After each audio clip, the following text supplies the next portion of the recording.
Hello students. So in today's class we are going to solve physics NEET 2022 problems. So our first problem is, if soap bubble expands, the pressure inside the bubble. So in case of soap bubble, we have the formula that excess pressure is given as Pi minus Po is equal to 4T by R. So in case of liquid drop, there is formula 2T by R, but in case of soap bubble we have to take 4T by R. So यहाँ पे हमें देखना है कि जो inside pressure है Pi के लिए क्या कंडीशन होती है, ये हमें देखना है. तो यहाँ पे हो जाएगा 4T by R और ये यहाँ पे PO हो जाएगा plus. So Pi inside pressure is equal to 4T by R plus PO. तो यहाँ पे आप देख सकते हैं कि जो सोप बबल है वो एक्सपांड हो रहा है, यानी रेडियस उसकी क्या हो जाएगी, इंक्रीज़ हो जाएगी. तो रेडियस बढ़ने के बाद जो प्रेशर है, इनसाइड प्रेशर है, वो क्या हो जाएगा, डिक्रीज़ हो जाएगा, क्योंकि इसका जो रिलेशन है that is inversely proportional. So if soap bubble expands, the pressure inside the bubble will decrease, क्योंकि यहाँ पे बबल क्या हो रहा है, इंक्रीज़ हो रहा है.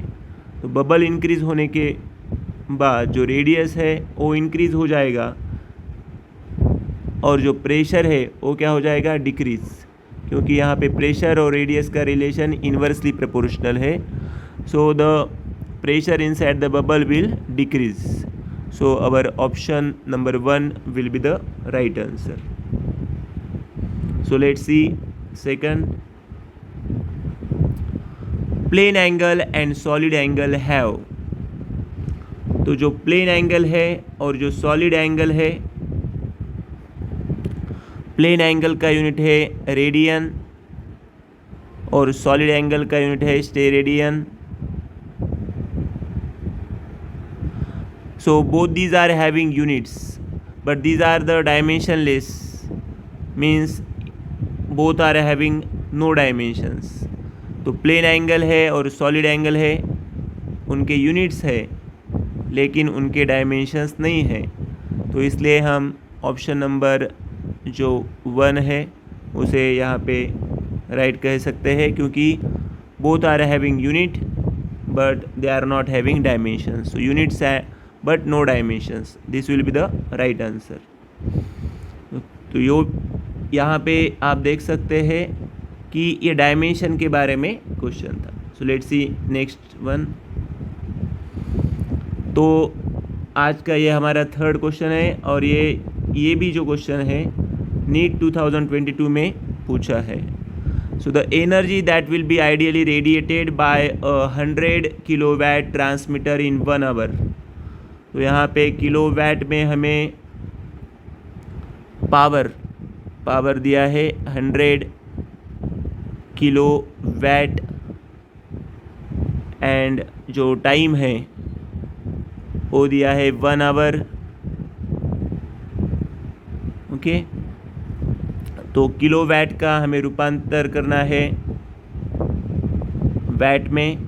सो 100 के लिए मैं लिख रहा हूँ 10⁻², और ये जो यहाँ पे k है, किलो है, तो उसके लिए हमें लिखना पड़ेगा 10⁻3. तो ये हो जाएगा 10⁵ वाट. 1 आवर उसे हमें कन्वर्ट करना होगा सेकंड में. So 1 hour means 3600 second. उसे आप लिख सकते हैं 36 × 10⁻² second. The energy that will be ideally radiated. So यहाँ पे हमें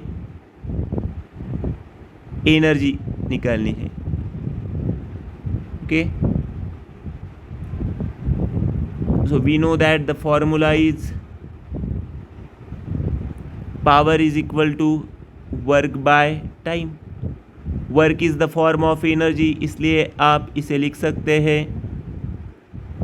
P is equal to E/T.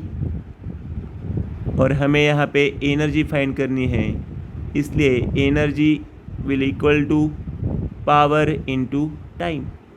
तो पावर यहाँ पे दिया है हमें 10⁵ एंड जो टाइम दिया है 36 into 10⁻²।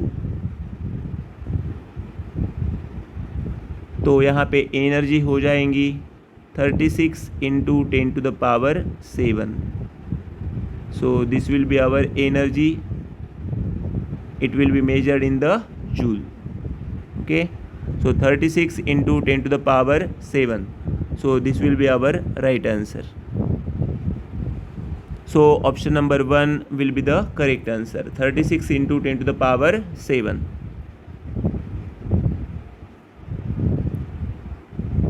So let's see next one.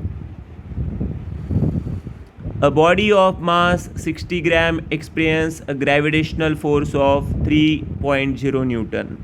तो यहाँ पे जो बॉडी है उसका मास दिया है वो है 60 gram. So for 60 you can write 60 gram का कन्वर्जन किलोग्राम में हमने किया है, तो उसे लिखना पड़ेगा 10⁻³ सो this will be in kilogram now. Gravitational force है तो एफ से हम दिखा रहे हैं 3 Newton. Okay, when placed at a particular point the magnitude of the gravitational field intensity at that point is। तो अभी हमें यहाँ पे ग्रेविटेशनल फील्ड इंटेंसिटी यानी I निकालना है। Gravitational field intensity let's consider here we are denoting it by I, capital I से हम डिनोट कर रहे हैं। तो अभी किसी को फॉर्मूला यहाँ पे मालूम नहीं होगा तो हम यहाँ पे देख सकते हैं कि न्यूटन पर केजी जो चारों ऑप्शन हैं उसमें आप देख सकते हैं ऊपर है न्यूटन और नीचे है किलोग्राम। तो न्यूटन यूनिट किसका है? फोर्स का यूनिट है। न्यूटन है फोर्स का यूनिट और किलोग्राम है मास का यूनिट। तो यही तो फॉर्मूला होगा। ऑप्शन से आप देख सकते हैं यूनिट से न्यूटन पर केजी है, न्यूटन है फोर्स का यूनिट और किलोग्राम है मास का unit. So this will be the formula for the gravitational field intensity। तो यहाँ पे अभी जस्ट वैल्यूज़ पुट करके आपको सॉल्व करना है। तो यहाँ पे फोर्स है 3.0 यानी 3 न्यूटन और मास हमें दिया था 60 इंटू 10⁻³ ओके, तो हमें यहाँ पे लिखना पड़ेगा 60 इंटू 10⁻³ तो आप इसे कैंसिल करेंगे 3 से तो यहाँ पे हो जाएगा 1/20 और यहाँ पे है 10⁻³ जो ऊपर जाने के बाद हो जाएगा +3। तो यहाँ पे हम लिख सकते हैं 10⁻³ यानी 1000 डिवाइडेड बाय 20।